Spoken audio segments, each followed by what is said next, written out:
I'm very happy that I'm meeting you today so we can share our experience and information. And this is going to be the first video conference that is a special edition of Merck Africa Asia Luminary 2020. Since we had to postpone our conference, which was supposed to be held in Zambia,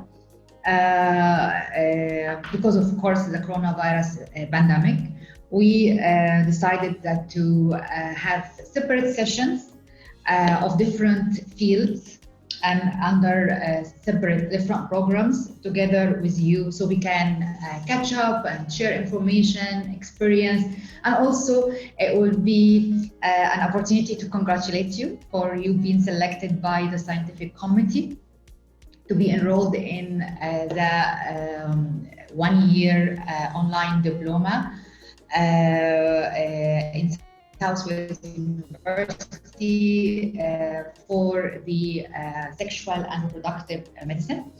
And I think this course is going to be transformational.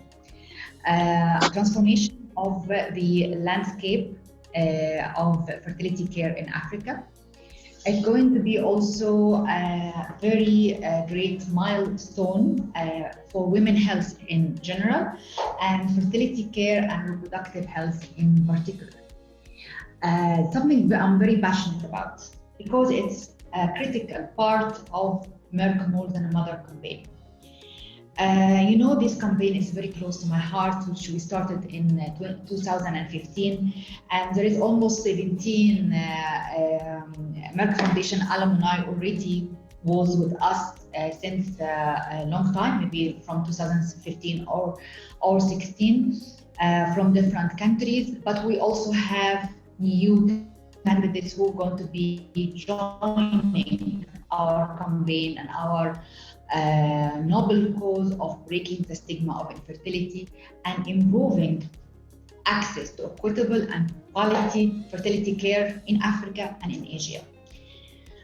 This is very important because it's not a simple training. This is a 1-year training which is going to really enhance your skills and practice.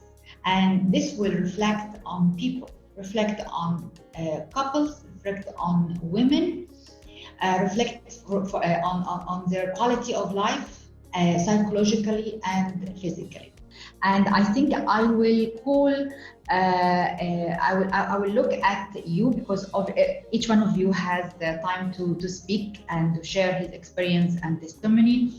I will start alphabetically from A to Z, and we'll start with Bangladesh. And there is Dr. Florida Rahman. She will share with us two things. First, the challenges in her country, because in each country we selected one person who will share the overview about the country and the challenges and the impact of this training that's expected and estimated to his country or his community. And then I will call each doctor after that from the same country to have 3 minutes intervention. And then we will start after that with Botswana, Gambia, then Ghana, then Kenya, Liberia, Malaysia, Myanmar, Namibia, Nigeria, Philippines, Rwanda. So I will alphabetically until we reach to Zimbabwe. I want to encourage you to study hard this program because it's a difficult one. It's not easy, but it's going to be very beneficial for you, very, very beneficial. And based on the grades you are going to have, the highest grades will be invited with us to our conferences and other activities. Because as you know, we are increasing in number at the moment, and this is not going to be suitable to have all of us in our annual conferences and other things. So we are going to use a parameter, which is the highest grade. We will select the highest grade, and is going to be invited with us this next year to our annual conference in Zambia. So I want you, and of course, you will see us in person, of course, in your countries as well. Good afternoon, and my respect and gratitude to you, Rasha College, and to Merck Foundation. I'm honored to be here and to say something about our country. Okay, Dhaka Medical College. I am working in Dhaka Medical College for many years, and it is the largest, most tertiary level hospital in this country. And Yes. there are 2,600 beds in our hospital, and for infertility, we have only 18 beds.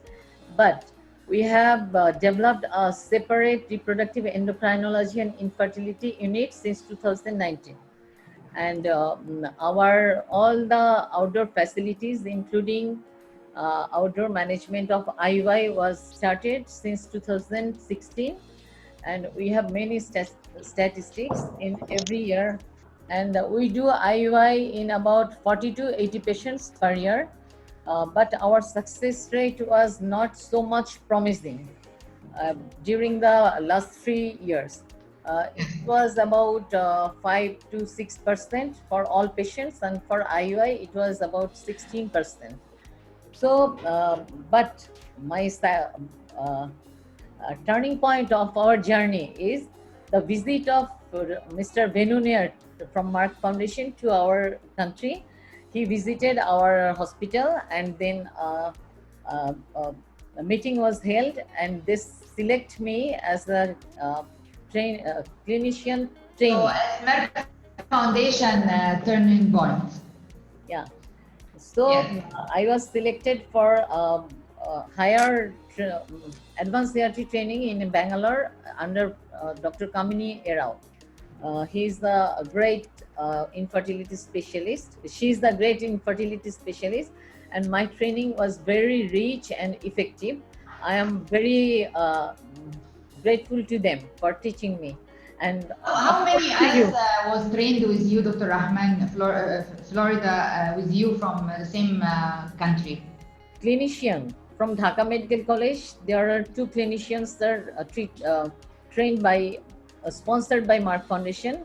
And outside of Dhaka Medical College, another doctor, he's near to retirement, Dr. Joglul Haidar, he's also trained by Merck Foundation. And Dr. Musammat Shahina Begum, Shanta. Shana, yes, yes. She's She also has with taken us out. in that training. Yes. Yeah, but This you is have great. given training to many embryologists.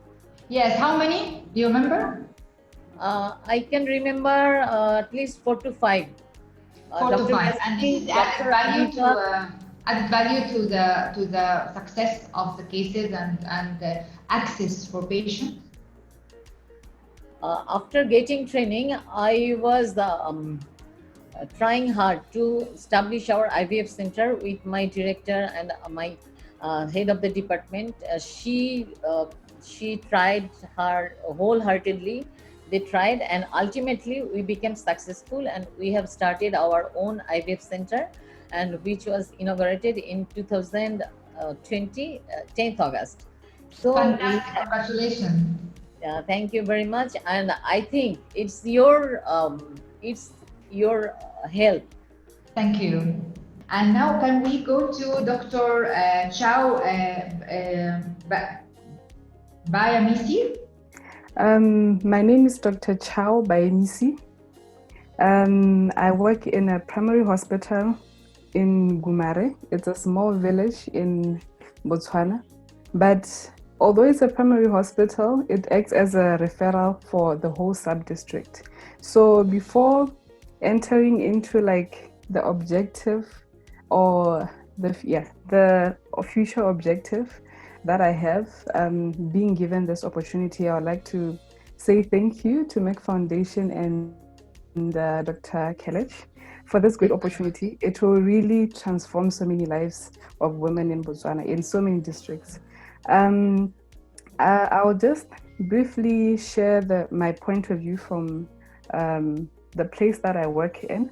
So basically, we don't even have an SRH clinic where women can access help or just a simple consultation. So these women are already finding it difficult having to be seen as part of the OPD patients. So we all know that couples who have fertility problems, they require a long time specifically for consultation. So it makes it very difficult to see them in long queues of OPD patients. So this will actually help the country as a whole, because we won't necessarily rely on OBGYNs, specialists, who are very few at the moment.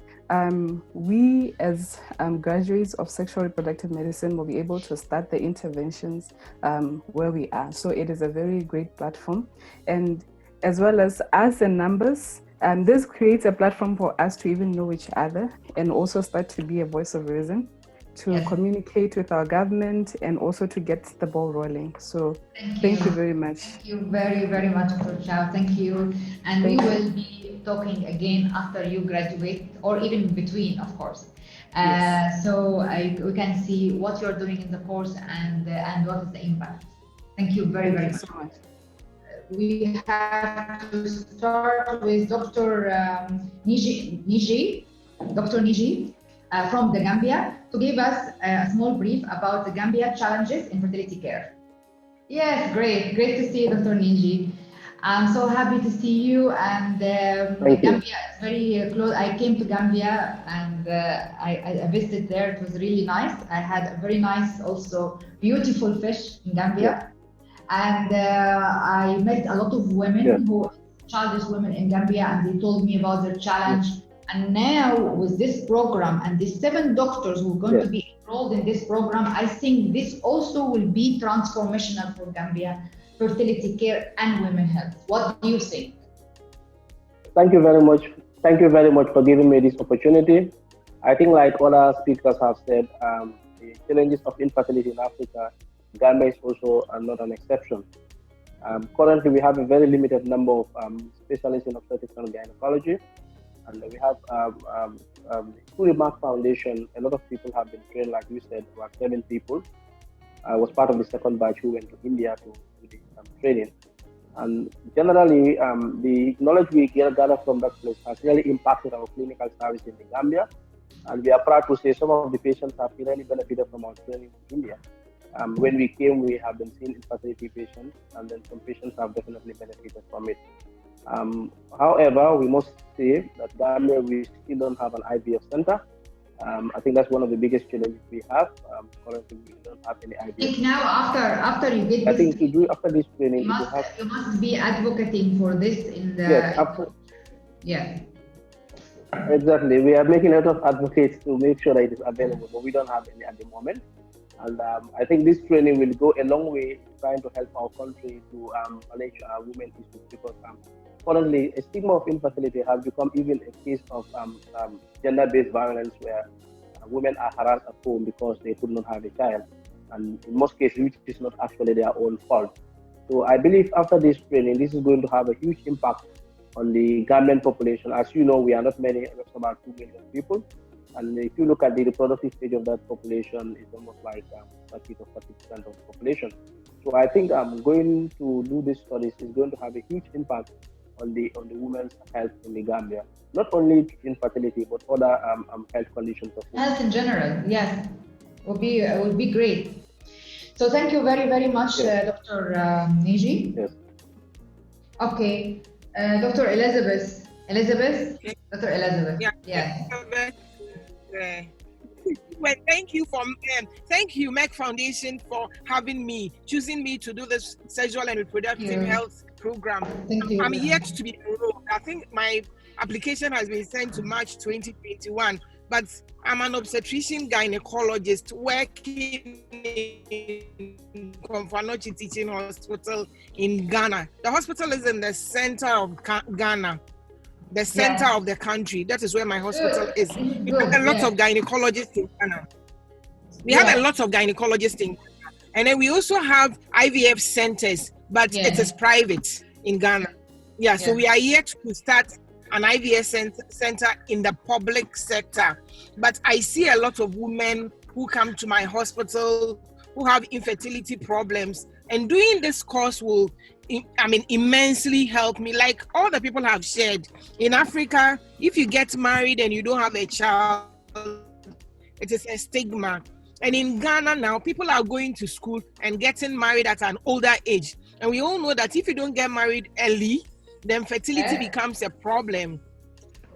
Doing this course will actually help me to help me better to take care of women who, especially those, majority of our people have tubal problems.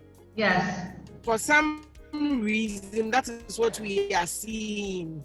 And then those who have immensely helped me to see to the women I see who have fertility problems. So thank you very much. Thank you very much, Dr. Elizabeth. And see you for sure when we come to Ghana, because we are going to come for sure next year.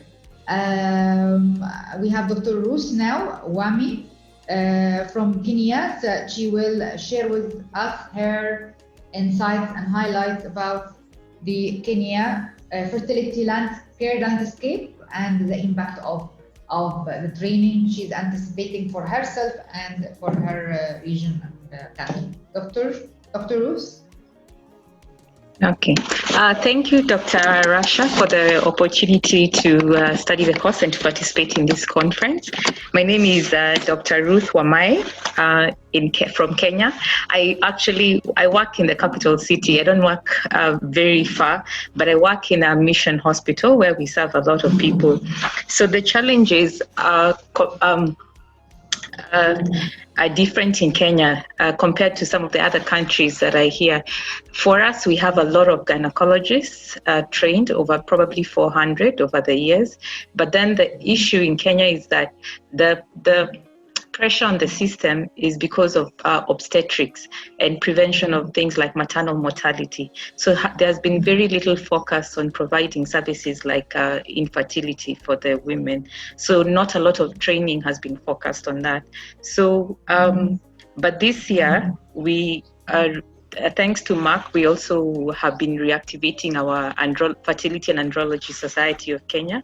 So they've helped us a lot with that. And we feel like the problem in Kenya mainly is advocacy, so that people can also spend more resources in providing fertility care and even encouraging insurance, HMOs, to also cover patients for fertility care, because it costs almost like 4,500 to access fertility care in a private center. So this area hasn't been developed very well in the mission hospitals or the public sector. So I think my training in this course is going to enhance my care to these women, because sometimes they come and you've got nothing to offer them other than just directly referring them to a private center, which they cannot afford because they pay so much. So Dr. Lois. Hi. Yes. Hi, Dr. Rasha. How are you? This is good to see you. Of course. You know, I feel that we've seen each other before, because I have seen your video, I have seen your posters and all this, which we are going to do for all the alumni also. And I will share with them your success story as well. So Dr. Kuputu, I wish that we can meet very soon in Liberia, but our meeting was cancelled due to Corona, as you know. Yes. To make the proper and the formal launch. But I would like you to give us also an idea about Liberia, and this is very important for all the colleagues to understand. Yeah. So there's a lot of improvement as it relates to infertility in Liberia since the training of Dr. Kopuzolo and myself and the three embryologists. Great. We have started, as she said earlier, we have started consultation and we have had some success stories. Although we are not doing IVF, but we are still using some fertility drugs like Clomid, and actual timing that we have some success story. Like yesterday, I called her and said that I think we need to help our society because there is no fertility society of Liberia. So I was telling her that I think that we need to talk with the other doctors. We have the number now. We have 3 embryologists, yes. You have 9 doctors. So yes. It's a huge number. I will be with you in the society. All right, thank you. Yeah. So I think the next time we speak with you, we'll be telling you about our society. Basically, that's what we have to say. Thank you so much. Thanks, Mark, for helping us. Yes, and we're always there to give. Yeah. Thank you. So, Myanmar, we can go to Dr. Keen Lat.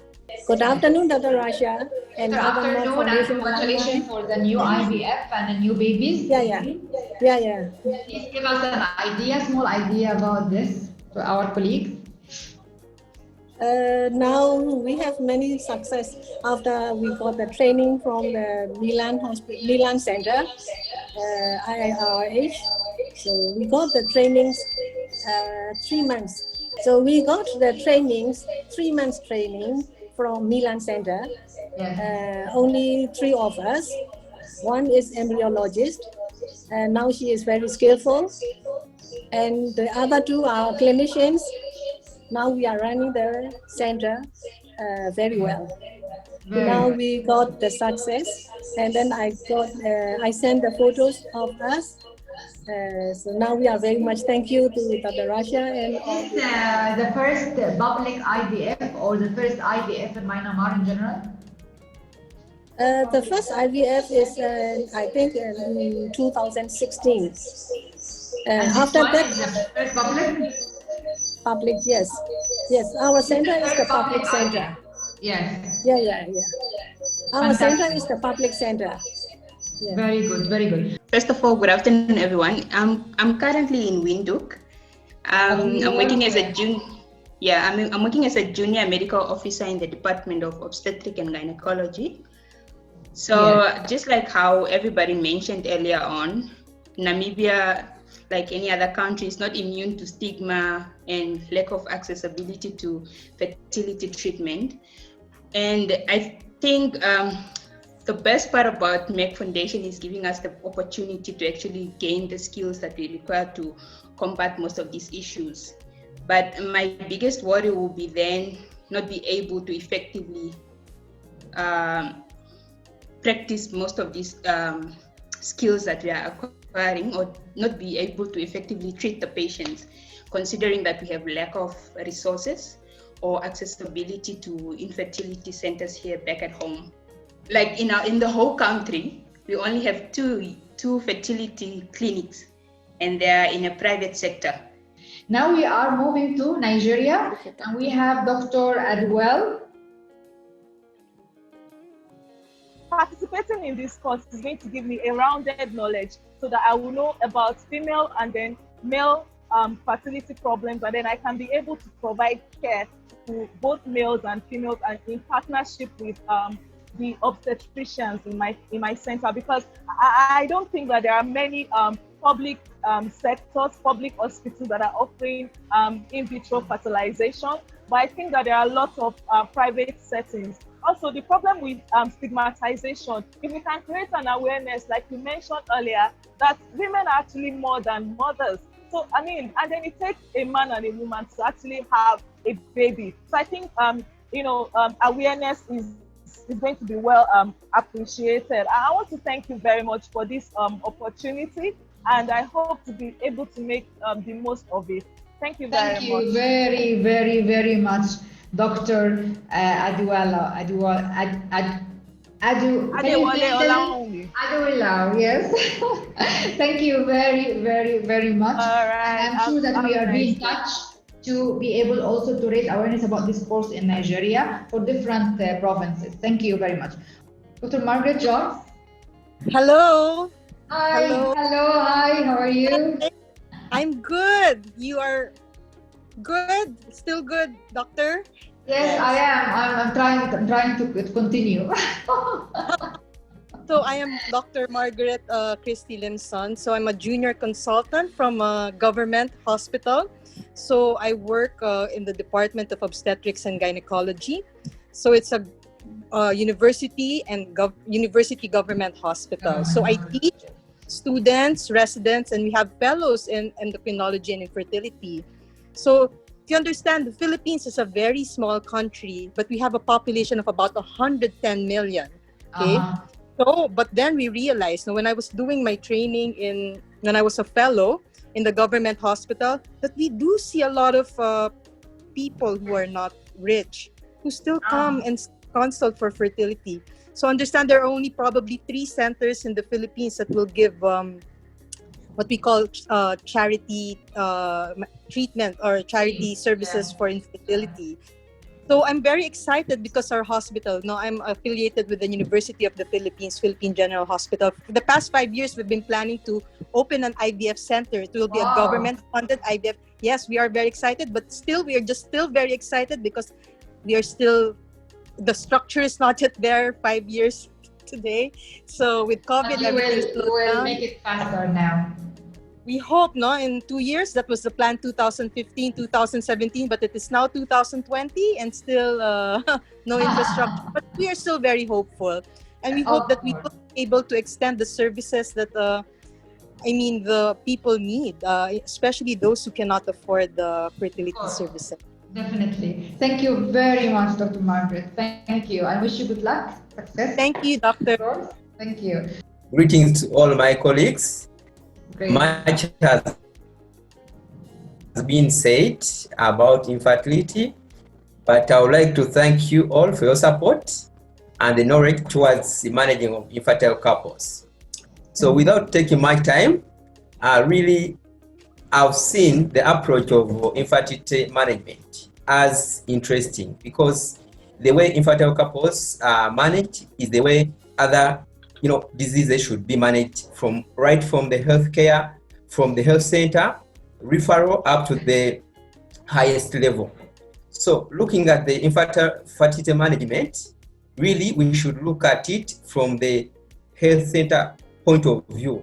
If we don't have so much skills like IVF, really after this knowledge I've acquired, you can really manage these couples as if we can manage at the health center levels. For example, I've seen patients who have been coming to our clinic, the public clinic, with the incapability or no capacity to pay from the private.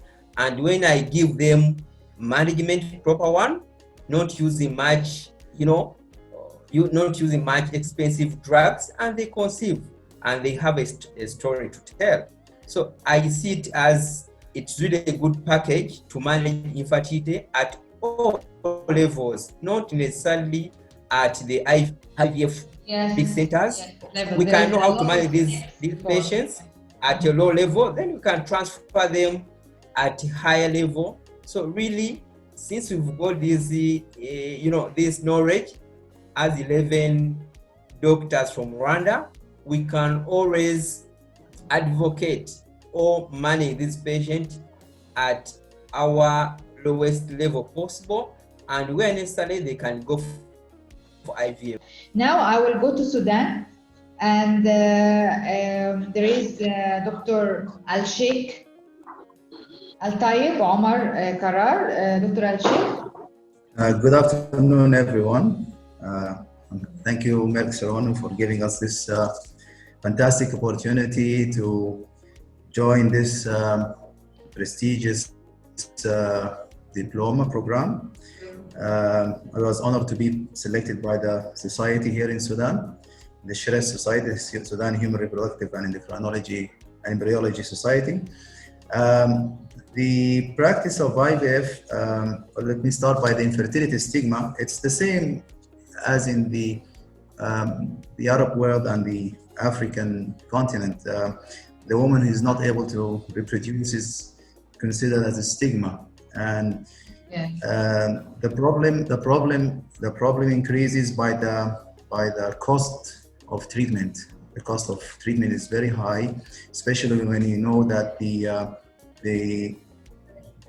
only access to fertility treatment is through the private sector.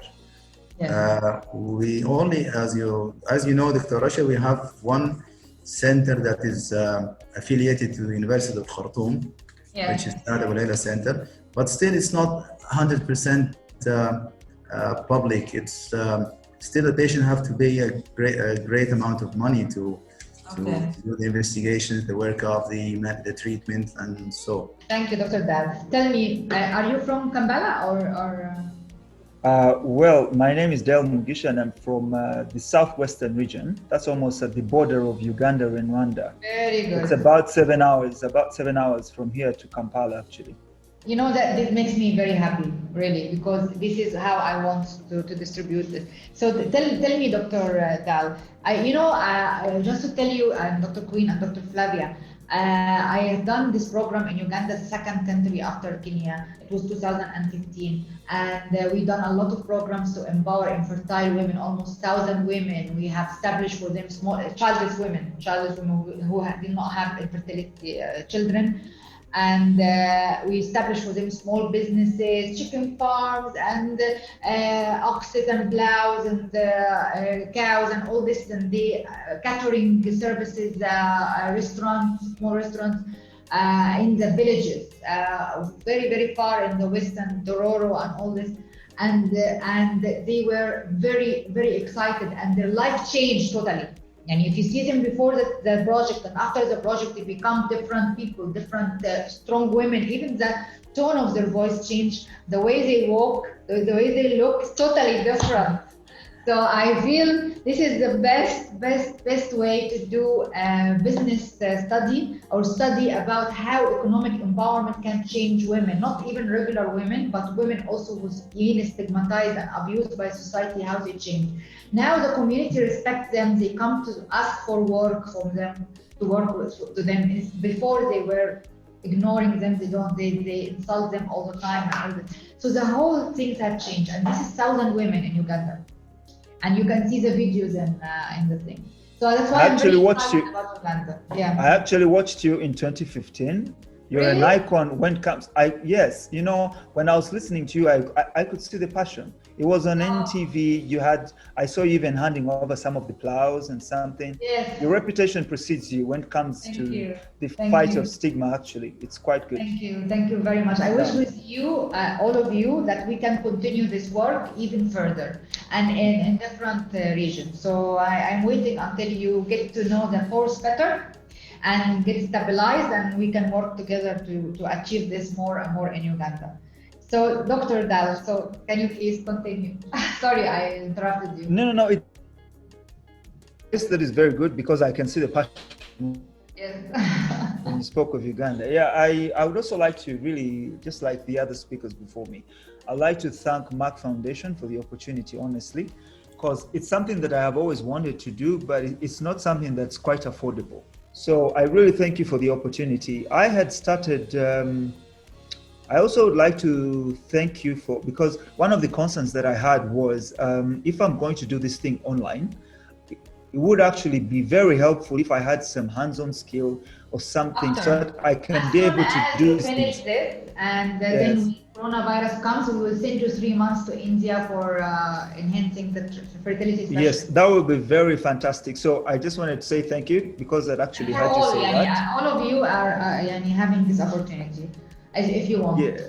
Yes. Yeah. So where we are, I serve the hospital where I am is a public hospital, and it's a regional referral hospital with a catchment of 2 million people. Yes. But even the next hospital just after us, that's also a regional referral hospital, something about a catchment of 7. There is no reproductive health specialist. So this is quite good. The impact of the training has already begun because, yes, I'm a gynecologist, but I had never taken into account, for me, reproductive treatment has always been, to the scope of IVF. But attending the course makes you wake up to some of these other things that you can do, like time sexual intercourse, like IUIs that can be actually done. And I'm planning to do my first IUIs very soon, like in about 2 weeks' time. Dr. Mulaya. Hello, good afternoon. Hello, good afternoon. Another card. It's been a long wait, so now I have errands. Hello. Looking forward to Zambia very soon, hopefully next year. So, Dr. Mulaya, can you please tell us? Yeah. So, thank you. Yeah, thank you so much for this opportunity. It's been exciting, and I'm excited to be here. And just to give a short report on what has happened, I went for the fellowship to India in 2019. I actually missed my graduation because the day of my graduation for my post for my MEd, for my obstetrics and gynae, I was actually traveling to India, so I chose to go to India and miss the graduation, and I don't regret it. It was an excellent experience. We went to a center where they're doing IVF. Their success is quite good. They're doing almost everything that's in the book, and we learned quite a lot. There were simulators, and I think it was a great experience. Yeah. So now to be enrolled for this course, is actually compliment all what you have done in the theory. Yeah, the theory is actually amazing. Now I'm seeing most of the things that I didn't understand, even with the practicals. You know, you could do the practical, but you need to know the science behind it. So knowing the science behind it is actually exciting. Yeah. So with this experience, like all the people have said, you do get discouraged when you think we don't have an IVF center and oh, what am I going to do with all this information? But like the previous speakers have said, actually you don't need an IVF center to make a difference. The route that you take is actually, for me, I've decided even just breaking the silence about the infertility and all is actually a big step in the right direction. I'm now in a number of groups for infertile couples, infertile women. So I'm actually 13 years. Someone has never had an HSG done. So that there's actually very small things which we can do to make a difference. It doesn't have to be an IVF center. Just taking a history, teaching women about their calendars, teaching a couple. You know, I've got couples that came to me with infertility and things like that. But just telling them this is a fertile period. You talk about the cycle and just show them which days are fertile. I've had some who've actually come back pregnant without me doing anything actually. Wow. So it's really the small things that make that actually make a big difference. Yeah. And prevention, we cannot overemphasize prevention to prevent the tubal blockages. That's what the biggest problem is in Africa. Dr. Daniel, where are you from? Which part from Zimbabwe are you in now? I'm working in Mashonaland West. Okay, great. The province in Zimbabwe. Are you excited about the course? I'm very excited, and thank you for giving me the opportunity to partake in this curriculum. Very good. And what do you wish to do with it after you finish? What is your plan?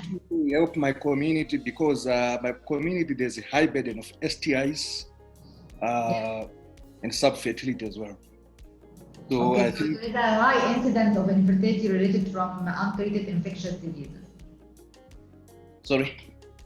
There is a high incidence of infertility, which is resulting from untreated infectious diseases. Yes, but so most of the is very important as well. So are you willing to, you are planning to do the awareness required? We are going to send you also awareness materials. You can maybe hang in the clinic and share it with your community. I'm very willing to do that, working with media personalities as well. As much as we can to sensitize the public. And getting your media partner from the media people. Just think about who is the journalist who I can make a friend with. So he can really put some information in the media to raise awareness about the people. Yes, I'm writing a few names, a few ideas. I think I can come up with one. Fantastic. Thank you. Fantastic very much, Dr. Daniel. So I'd like to thank you all, my team, for make this happen, and I'd like to thank all our alumni and the future alumni, future experts. I'm proud of you all, and I am hoping that you are going to be the future experts, future healthcare leaders who can make transformation in the public healthcare sector, who will be able to make transformation in the women's health and fertility care and reproductive care in the two continents. Thank you very much for your time. I know it was exhausting, but it was necessary and very beneficial. I would like to have this in maybe every 6 months or 4 months. We can know each other all. Can you please mute? So, I hope this is going to be a great platform that you are going to be to connect together after we finish. not going to be the last one. Thank you very, very, very much.